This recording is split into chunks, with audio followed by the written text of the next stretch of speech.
We'd already had well established that there's some animosity between the free...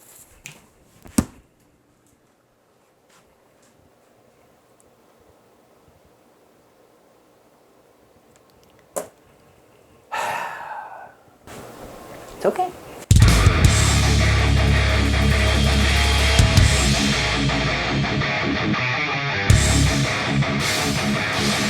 Hello there, heroes. I'm the Orange Ranger, and welcome to another Tattooed Teenage Alien Fighters from Beverly Hills episode review.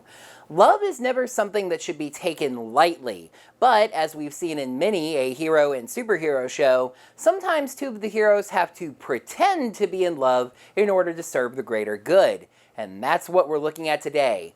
Let's see what oil and water do when they are forced to mix by taking a look at the 8th episode of Tattooed Teenage Alien Fighters from Beverly Hills, Commitments. So much for that whole Today on Power Rangers-esque intro that is not used with this episode. We start, as we always do, on Molecula, where Emperor Gorganis is in an unusually good mood. He feels that today is the day that he will defeat the Sentinels and conquer Earth.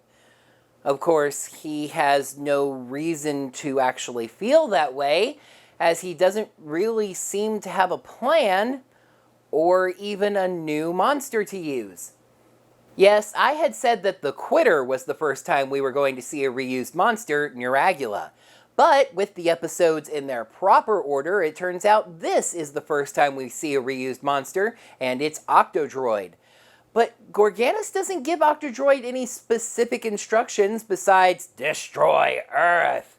And its plan seemed to be to destroy all the small radio stations outside of town. Looks like it's re-election time or something, as a frankly really cheap-looking rally is being held at the cafe, which itself seems like a small, strange place to hold a rally. I mean, it's not holding a professional baseball signing at a dinosaur museum levels of weird, it just comes off as kind of cheap. Gordon arrives at the event and approaches Drew with a proposition. You see, Gordon hasn't managed to find a date to this event, and if he doesn't have one, his mother is going to try to set him up with the daughter of a supporter, a girl that he cannot stand. Of course, Drew is hardly any more fond of Gordon, and refuses even when he offers to pay her. This is interrupted by their tattoos, and the portal appears under a table? I mean, it can't literally be under the table, because the table would fall through the portal, but I mean, it can't be like tall. Do they have to you know what? Never mind. The two of them head to the cave, and Nimbar's voice sounds different. So Nimbar was voiced by Glenn Shaddix, but funny enough, IMDb only has him credited in 26 of the show's 40 episodes. You figured that the Sentinels would have to talk to Nimbar every week since they have to teleport to the cave and get the situation.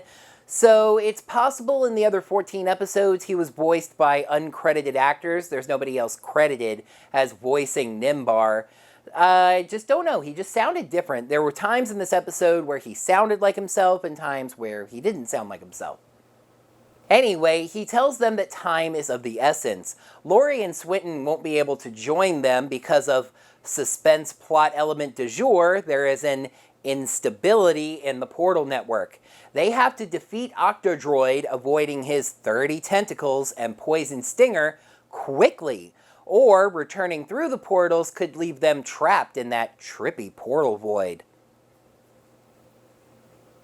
The two of them portal into battle, and I've got to say this fight scene is pretty good. One thing I've kind of noticed about this show that's kind of odd because the battles are all giant-sized is that they feel a little more intimate than Power Rangers. No, not that way. I'm just saying you feel closer to the action, like you're more involved. Anyway, all of a sudden, Taurus bends down to pick up a pile of something off the ground, and then the two Sentinels just leave. They return and thank each other for the save.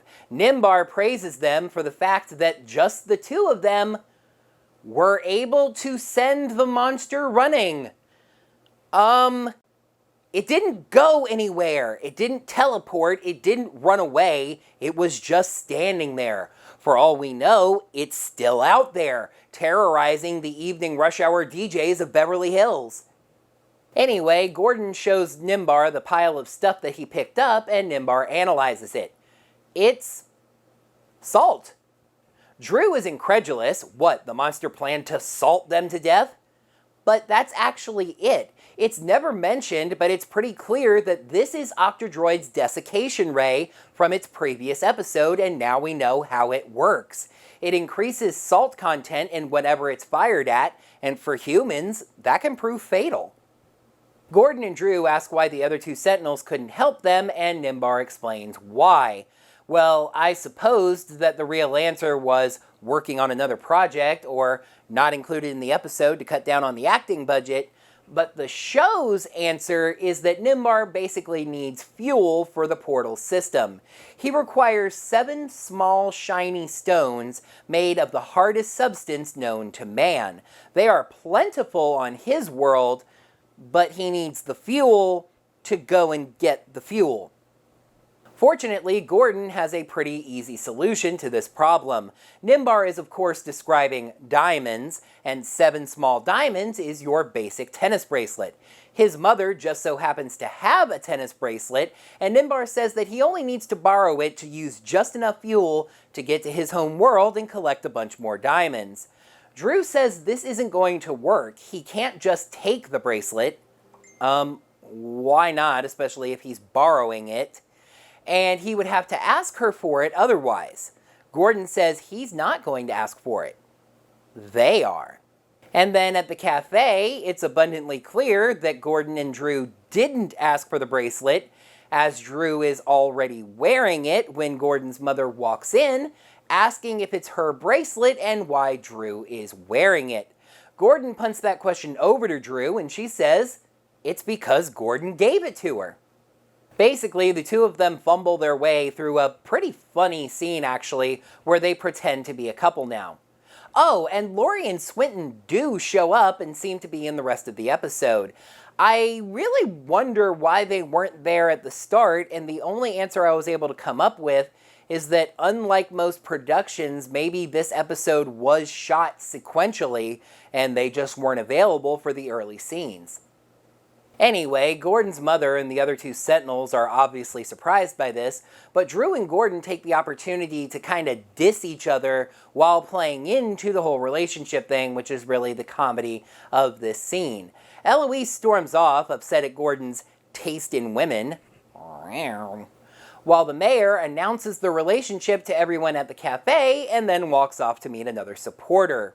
Laurie and Swinton leave the cafe in absolute shock, and after a few awkward moments, Drew and Gordon follow.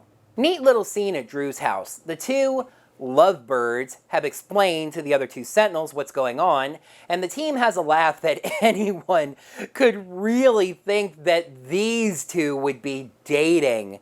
Laurie and Swinton quickly have to leave, leaving the two of them alone. They keep laughing about the situation, but when Drew reminds Gordon of her dig about him stashing his chewing gum under the desk during study hall, Gordon realizes that Drew watches him during study hall. She quickly realizes what she's admitted to and calms down some, but clearly some sparks are beginning to form as the two realize they may not be as different as they thought. Drew gives Gordon back the bracelet, and when their hands touch, there's definitely something going on there. Nimbar summons them, and Laurie and Swinton have to come back through the gate and shake the two out of their confused haze. Short scene in the cave, Drew and Gordon speak more highly of each other, and Nimbar straight out guesses a plan that nobody has said out loud, that Octodroid is planning to salt the clouds so that the Earth doesn't get any fresh water from rain. The diamonds work, and the entire team is able to portal into battle. The team has a rough go of it at first, with their standard fighting techniques not really working, and all 4 of them get grabbed in tentacles, which Nimbar earlier had said was not a good thing. Nimbar...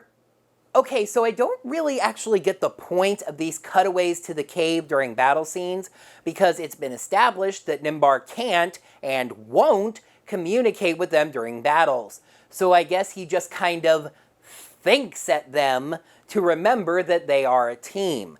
I like this part though. they manage to just barely maneuver into position to lock arms and form Nitron.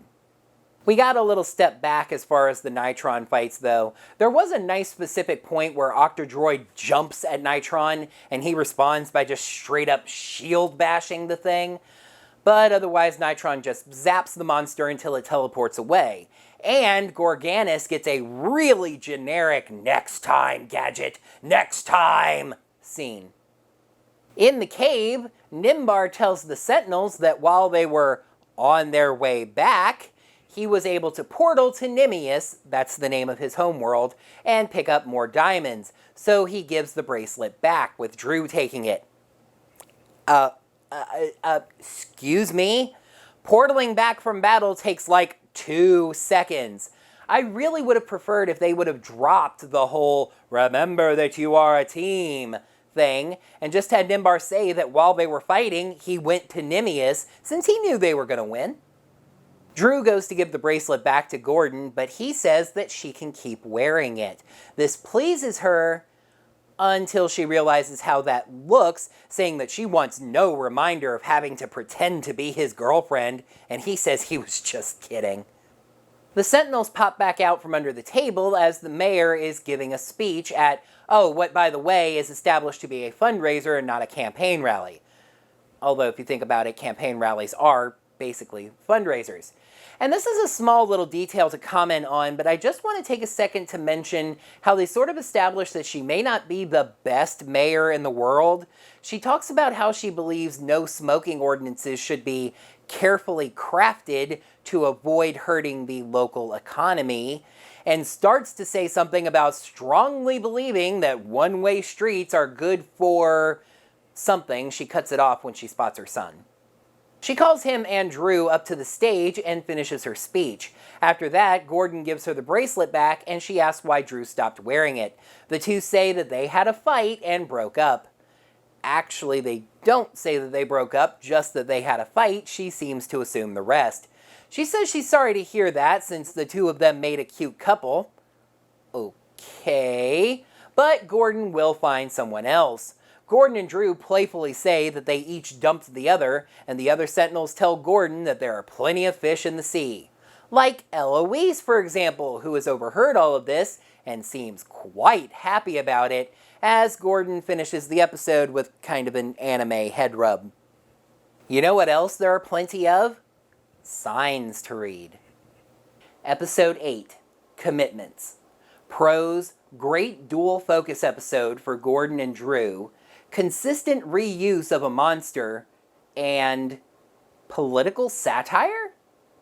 Cons, not a great episode for Gorganis, small missed or unexplained details, and a missed chance at romantic serialization.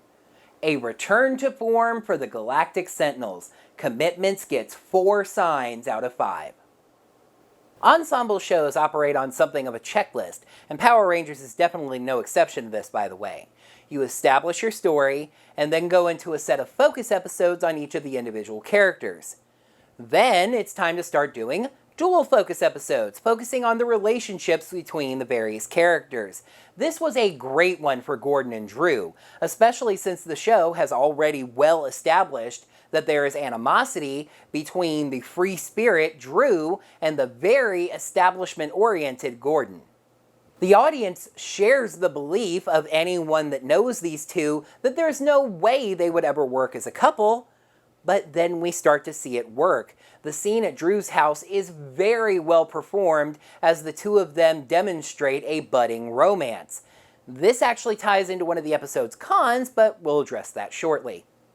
There was no mention of whether or not the team remembered fighting Octodroid, but interestingly enough, that's kind of a perk. I mean, at the very least, they didn't say that it was the first time they've seen the monster, and like I said, it seemed to use a weapon that it's used previously. And as I mentioned, we get this odd little bit of what seems like political satire. I'm not sure if Gordon's mom is supposed to be a direct parody of Vicki Reynolds, the mayor of Beverly Hills at the time of the airing, or just politicians in general. But her whole thing about carefully crafting non-smoking ordinances is a great example of politicians valuing businesses and economy over the health of their citizens, and that whole one-way street thing was just how politicians often place value on things normal people don't care about. This was an unusually bad episode for Emperor Gorganas, and there was just no effort in writing him this time. That especially comes off as weird considering how involved he was the last time Octodroid was used. There's a middle of the episode scene where he modifies the monster to give him the desiccation ray that again it seemed like we saw in this episode, and he changes up to a new and dangerous plan. This time, there is no plan. Gorganas just sends Octodroid to cause general destruction and chaos, and it's actually Nimbar who has to come up with something really dangerous that Octodroid could do. Gorganas has potential to be an interesting villain, but he's just got too many episodes like this. I'll admit that it probably takes a reviewer to spot things like this, or at least to have them stand out enough to think they're worth mentioning, but there were two smaller details in this episode that just kind of bugged me. The first was how strongly they painted it as a problem that Gordon couldn't just take his mother's bracelet, and then that's exactly what he ends up doing. And Drew puts it on for no explained reason. It's only the fact that she couldn't get it off of her wrist and didn't think to, hide her hand that made the two of them pretend to be a couple. The other was Nimbar apparently portaling back to his planet, retrieving diamonds, and then returning in the 5 seconds it takes the Sentinels to return from battle. It's a minor detail, but it just felt really cheap. Either say that he did it during the battle, or just say that he was about to do it when they got back. Heck, have them come back to an empty platter and a note. I praised the development of a relationship between Drew and Gordon. Druden? Gordrew? Which is what makes it so weird that they just dismiss it so quickly. The two of them just joke about it, and then Gordon gets eyed down by Eloise. I would have preferred just a little lingering moment between the two at the end of the episode, kind of establishing that there is something still there between the two of them, just now isn't the time. But in the end, I know I sound like a broken record when I say this, but this show has surprised me yet again. Romance blooming from what was a forced bond between two polar opposites. Much deeper than I would expect. Let's see if they keep the trend going as we get to an episode I've actually already previewed for you. Yes, it is time for the 9th episode, not the 7th, The Quitter. And in the spirit of reused footage, dude! Nuragula uses his powers to turn Lori into a selfish brat, causing her to quit the Galactic Sentinels, leaving the others powerless to stop Nuragula. That is going to do it for another Tattooed Teenage Alien Fighters from Beverly Hills episode review. Thank you, heroes, so much as always for watching. Down in the comments below, let me know what you thought of this episode and my review of it, and what do you think about Drew and Gordon as a couple? Who are your ships for Tattooed Teenage Alien Fighters? Let's talk about the ships, Lori and Swinton, Lori and Gordon, etc., etc. Let me know down in the comments below. While you're down there, make sure you smack that thumbs up button and let me know that you enjoyed this video. Make sure you subscribe to the channel to see all my videos and ring that bell. Get your notifications set up so you are notified by telegram, smoke signal, transmission from aliens, etc. that I've posted a brand new video, just like these Tattooed Teenage Alien Fighters from Beverly Hills episode reviews.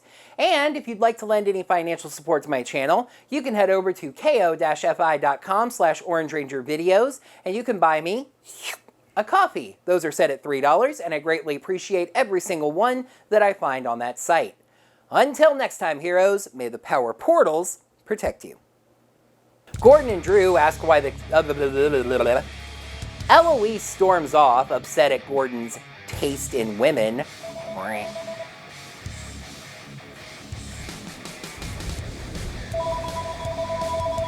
Short scene in the cave. The other Sentinels basically echo this to Gordon, and I completely screwed this take up. Episode 8, Commitments. Crows, great. You do a set of farts. and then Drew is wearing it for no explained reason. It's only the fact that she couldn't get it off of her wrist and was too silly. I don't want to say that.